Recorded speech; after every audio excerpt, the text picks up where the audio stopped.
Star Trek Picard, Episode 5, Stardust City Rag, gave me my most complicated feels that I think I've ever had about a Star Trek series. It was both simultaneously one of my favorite episodes of not only Star Trek Picard, but of Star Trek, and at the same time, probably my least favorite episode of Star Trek Picard, and, well, so long as Evolution is out there and several episodes of Voyager and Enterprise and Discovery, not my least favorite overall, but very, very complicated feels. So we're going to hold two things in our minds simultaneously as we discuss Star Trek Picard on today's episode of Project Shadow. Can you hear me? I have something to say.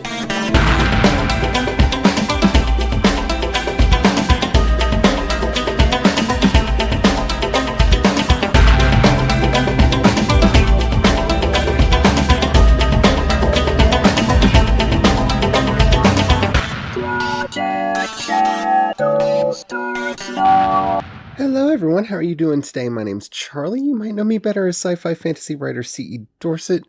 And yeah, I have not had this level of complicated feelings about anything in a very long time. And yeah, we have to talk about that. But before we do, if you haven't already, please do take a moment to rate this podcast in whatever app you're listening to me on. It does help out a lot. It tells the algorithms to share the podcast with more people. The more people that listen, the bigger the community. And the bigger the community, the better the chance we have of actually communicating with each other in real life. Alrighty, so let's get into it.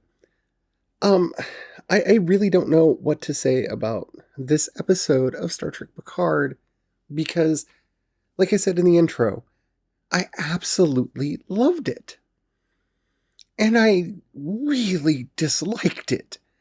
And it's not even like one of those things where I can say that there were parts that I didn't like and parts that I did like, because the two things really overlap and make it really difficult for me to find a clear through line. This is one of the reasons why I stopped giving ratings to shows and books and movies and stuff that we review, because it's sometimes it's complicated, and this is one of those moments that's really complicated. The most frustratingly brilliant thing about this episode and about this show in general is how, I don't want to use the word subversion because it's not subverting any of our expectations. It's abusing them. And it's doing that for both cheap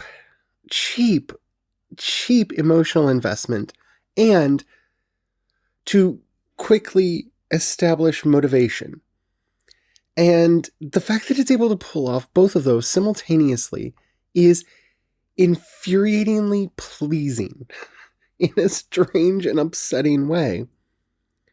And that really does come down to where I am, especially on this episode, and why I have to rank it as one of my favorite Star Trek episodes, even though it makes me really, really angry.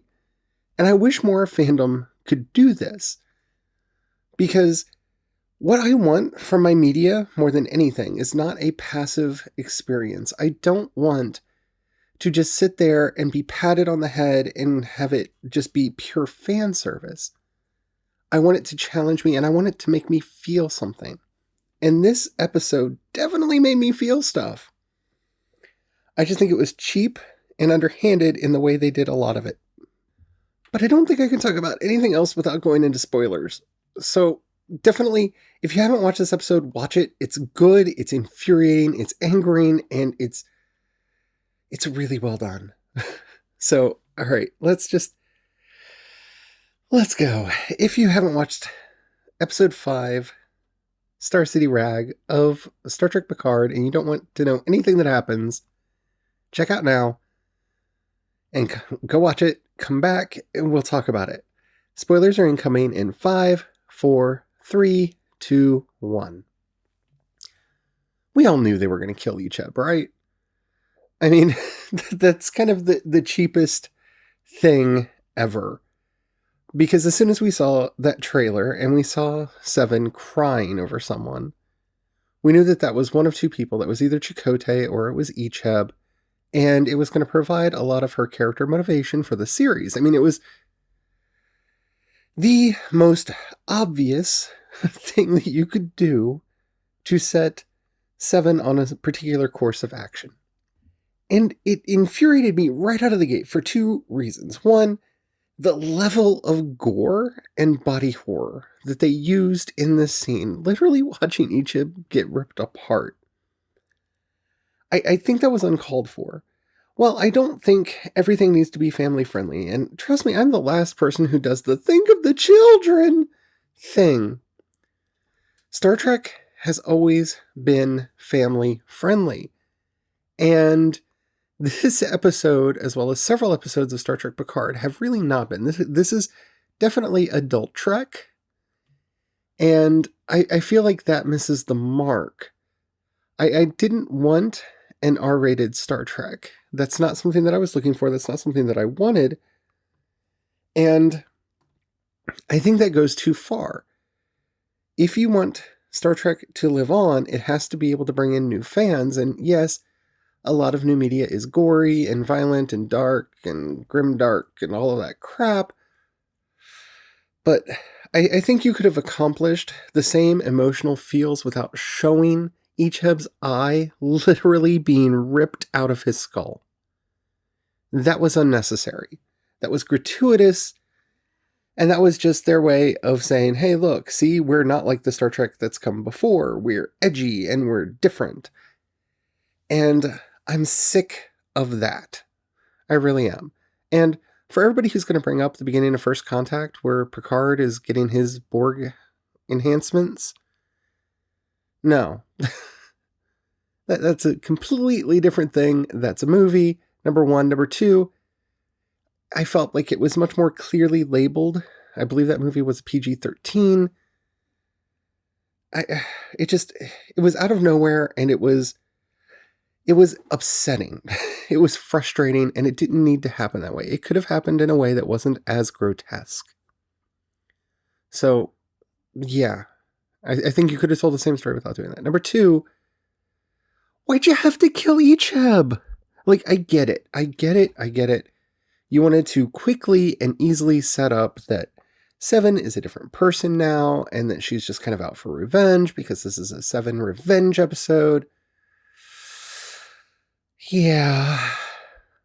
So you bring back a nostalgia character because you know we're all going to have connections to him because of the characters that were in Star Trek Voyager. Icheb is a well-loved character and a character that had a very close relationship to Seven of Nine. And then you make her kill him in the opening minutes of the episode to pull on our heartstrings. That's why I named this episode The Death of Nostalgia, because that's literally what they're doing here. Oh, look, it's Icheb. You love Icheb. Now we're going to do terrible things to Icheb. We're going to torture him in all the most disgusting and grotesque ways that we can. We're going to drill into his skull and then make the woman who's essentially his mother murder him because he begs her to kill him. Because reasons. Death in Star Trek has always been a problem for me, especially for something like this, because, you know, with thermal regenerators and whatnot, couldn't they like fix him? Like, I know they're going for a more gritty Star Trek, but I've seen the Doctor on Voyager cure people who went through a lot worse. So, yeah, that it was frustrating always around, and it was a cheap gut punch, and that's what a lot of this episode felt like.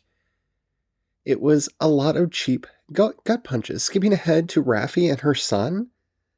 Like, yeah, I saw that coming. Who didn't see that coming? Like, we know that she lost everything and became kind of drug addicted and whatnot, and we knew that that scene was coming. It was clearly telegraphed, and I didn't know who she was going to meet. And then when it became clear, like, oh, she's going to meet her kid. Yeah. It was gut-wrenching. It was beautiful. And see, that's the thing, is they're the cheap shots, but they're effective. They work. In the time limitations that a show like this has, we get to learn so much about Raffi and what she gave up for Jean-Luc and why she doesn't like JL. Why she is so embittered because she lost her family. And so we understand her better, and it works on that level, but it's also that cheap gut punch on the other side, and it shouldn't work together like this. And I blame Jonathan Frakes. I blame Jonathan Frakes. He is a good director. He's a very good Star Trek director, and he made it work. And not to mention Michelle Hurd. I mean, she sells the scene so well, just like Jerry Ryan sells Seven so well. It works, but they're cheap gut punches. And Star Trek should be better than that. You don't need to telegraph all of this emotional baggage. Give us something to hold on to. It's really frustrating when Star Trek has that feeling of being cheap and tawdry. And this episode had that, and it had way too much of it. But at the same time, it was a very powerful story, and it moved everything forward. And it's just so frustratingly entertaining, and that's the problem. It's kind of like what happened with Agnes Girardi. The moment we discovered that, she was in love with Bruce Maddox, it was obvious that she was going to kill him, because that's the show we're getting. The show has entered a predictability phase where if somebody has emotions, if somebody has deep affection for somebody, something bad's going to happen. And that's the problem with Grimdark. That's the problem with doing this type of story, is that it's eminently predictable. And so, of course, they find Maddox. They save Maddox. She kills Maddox because she doesn't want to, but they showed her what's going to happen, and she has to. And if you only knew what she knew, and of course she's not going to tell us what she knows because that would spoil the plot, and God help us if we actually know what's going on. Yeah. And I really hope the writers know what's going on. I really do, because the biggest problem that this series has had from its inception is that it keeps promising this huge payoff. There's this huge payoff out there. And we don't know what it is. We know that Soji is apparently the destroyer, and that's it. That's it. In fact, after we learned that Soji is the destroyer, we really haven't gone back to visit her, really.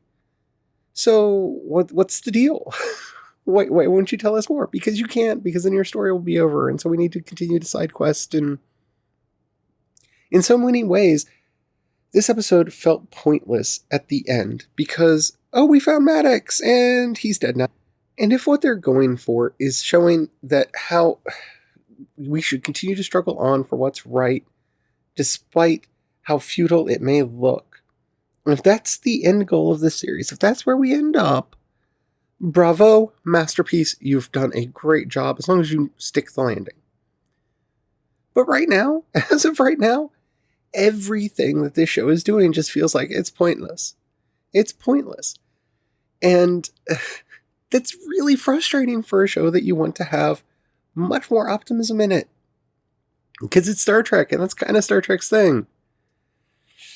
Yeah, so I really don't know what to do about this. Because, the problem that we now have is that Agnes has been confirmed to be an agent for Commodore O. And whether she's reporting back or not, we don't know yet, but apparently they showed her something that made her kill the love of her life, because of course they did. Now, next episode, everybody's going to find out about it, because the EMH saw what was going on and got turned off and is going to remember and is going to tell somebody, and, drama. Why did you kill him? And we're going to get one of those wonderful Picard scenes where Sir Patrick Stewart yells at somebody and puts them in their place, and maybe then we'll get the reveal of what the destroyer is and why Soji is dangerous and blah, blah, blah. Yeah. But until we get there, we don't have that. And That's where I'm talking about the show just being frustrating. I'm really enjoying it. I love the characters. I love the story. Like, in and of itself, it's been really entertaining. It's just going for these quick, fast gut punches because it knows it's going to get people like me to talk about them. And that makes me feel exploited and used. And it's not just people like me who do shows like this. It's people who are fans of the series who are watching it are going to talk about this because, oh my goodness, can you believe they killed Ichab? Oh my goodness, can you believe the 7 of 9 is a mercenary now? Oh, can you believe that 7 of 9 is apparently a lesbian who dated somebody named Bajazzle? And can we talk about that name? Like, Star Trek's had some really clunky names over the years, but seriously, you're going to name a character Bajazzle? Bajazzle. I'm sorry, Bajazz. Okay. BJAYZL. Okay, you named her Bajazzle. Really? And the reason I say that 7 is bi, or at least a lesbian now, is because the way she and, God help me, I have to keep saying this, Bajazzle talk to each other, that's a spurned lover thing. They got close together, Bajazzle stabs her in the back, kills Icheb, and now she just wants her dead, and then she turns her into red goo. Okay. So fine. Whatever. Whatever. I mean, if it wasn't so entertaining, I don't know that I would keep watching because I do feel like I'm getting punched, and I'm hoping there's a payoff. It feels like there's going to be a payoff because the writing has been good, the acting has been good, the directing has been good, the visuals have been good. So I keep telling myself that all of this low-handed, just underhanded crap that they're putting me through, where they're dragging up nostalgic characters because they know I have a pre-existing connection with them and manipulating those feelings, which I'm done with. Yeah, it was nice to see that Quark's franchising now, and all the Mr. Mott is franchising now, and yeah, Easter eggs are wonderful, yay! But Easter eggs are fine, but this stupid gut-punching crap where you're pulling up characters and exploiting them for easy shorthand. One, it's not going to work. Anybody who didn't watch Voyager is not going to care about that opening scene with Icheb, and yeah, it may have some emotional resonance, but because you didn't establish any emotional resonance between her and that character, they're not going to get it. So you're relying on this pre-existing condition that somebody sat through all of Voyager. Because Icheb doesn't show up till towards the end. So there's a lot of Voyager you have to get through before you get to Icheb. Yeah, they need to be careful. They need to be really careful about this. But on the other hand, it was so entertaining to see Elnor, the child, because he's on the path of absolute candor, not understanding how to pretend. And to see Sir Patrick Stewart do his best French Werner Herzog villain was wonderful, and I loved it. And that scene with Raffi and her son, I know I went off on it, but it was beautiful, and it was well done, and it really did set the stakes for her, and better have an amazing payoff. Because that's the thing is, they're adding stakes. And this is why a lot of sci-fi projects feel like they let us down in the end. Because you can't keep raising the stakes like this unless you have one hell of a payoff coming in the future that's worth everything that we've seen people pay. And I can only hope that they have that. And it needs to happen soon. Like, it has to happen in this season. Because if it's something that I have to wait 3, 4, 5 seasons, no, that's not a valid payoff. I need something now. And it doesn't have to be the resolution of the story. You can just explain to me why Soji is so important, why everybody is so freaked out about her, why the Romulans are as kooky as they are about AIs. Give me that now. Make it good. And please, dear God, don't make it time travel. Though, if you're going to keep pulling nostalgia properties, have something to do with V'ger. Don't have it have anything to do with the Borg, but have it to do with V'ger. Give me more of that. I'll take it. I'm fine. You can't make me love you and hate you simultaneously at the same time. This is an abusive relationship. Well, it's not quite abusive yet, but it's getting there. Oh, Star Trek. Oh, Star Trek. How are you making me love and hate you simultaneously? This has been a big part of our relationship since you allowed J.J. Abrams to put his dirty, grubby little hands into this franchise that he didn't understand and do terrible things to it. And you're continuing it through Discovery, and you're continuing it in Picard.